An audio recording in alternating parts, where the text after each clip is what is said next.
think you can mess with Brock Lesnar? I don't think so. Go ahead and run.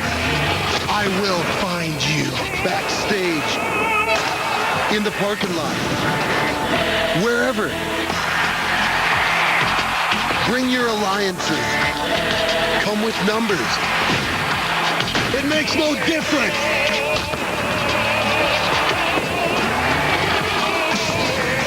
Because in here, it's over. F5.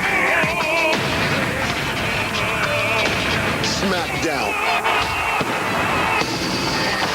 Shut your mouth.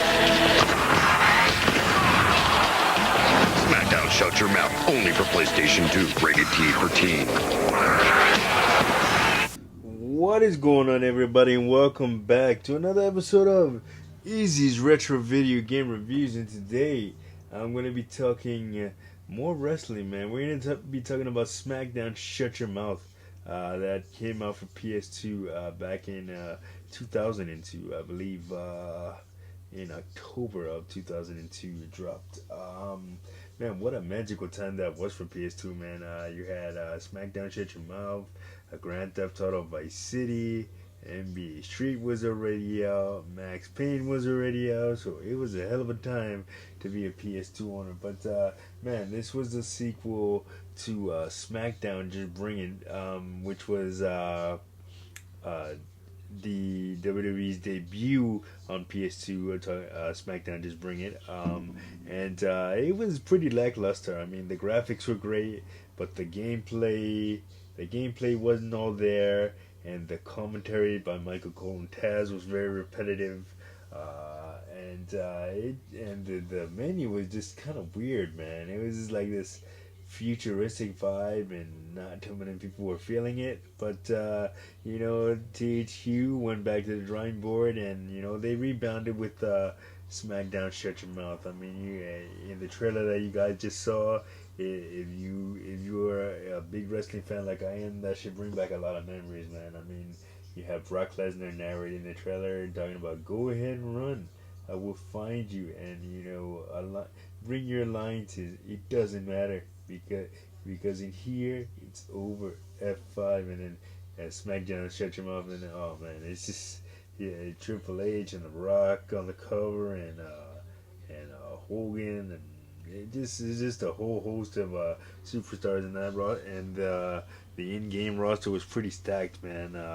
Just everybody from the current era was basically in the game. Well, almost everybody, but yeah, man. And the story mode was freaking amazing.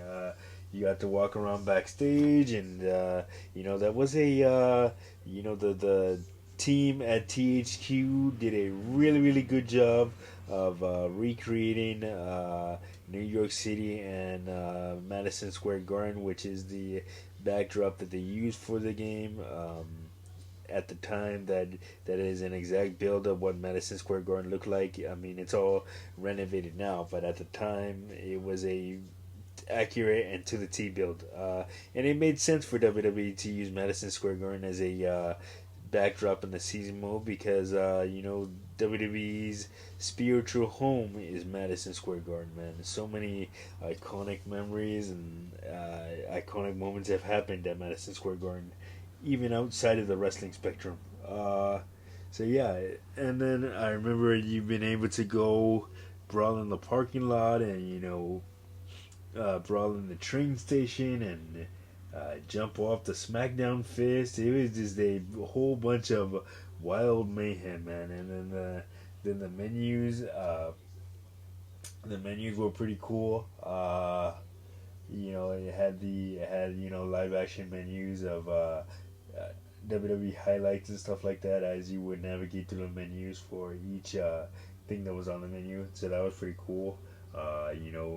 When you boot up the game, Marilyn Manson's "The Beautiful People" which was the SmackDown theme at the time, would play. So it was just accurate all across the board. Hulk Hogan was in that game. I believe, Kevin Nash, Kevin Nash 6. You know, the NWO had just came back earlier in the year. I believe Scott Hall was supposed to be in the game, but he got released prior to the game coming out, so he didn't make the cut. But I believe he was an original roster member. But anyway, man. And then you know you had JR and the King on commentary. And man, I believe that was the first.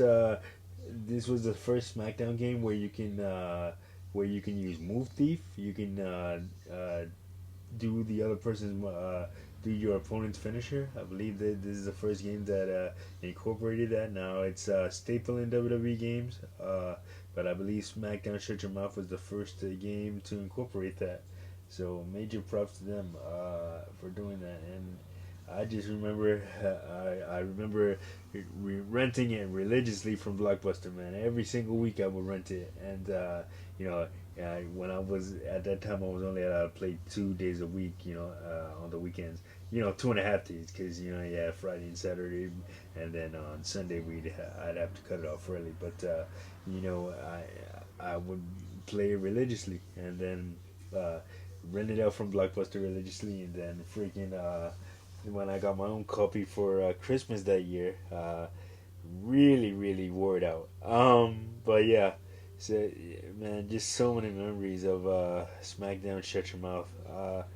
One of my favorites in the SmackDown series, other than Here Comes the Pain. I believe that is my favorite, my second favorite in the SmackDown series. Then after Here Comes the Pain, of course, it became SmackDown versus Raw. So you know, this was the penultimate game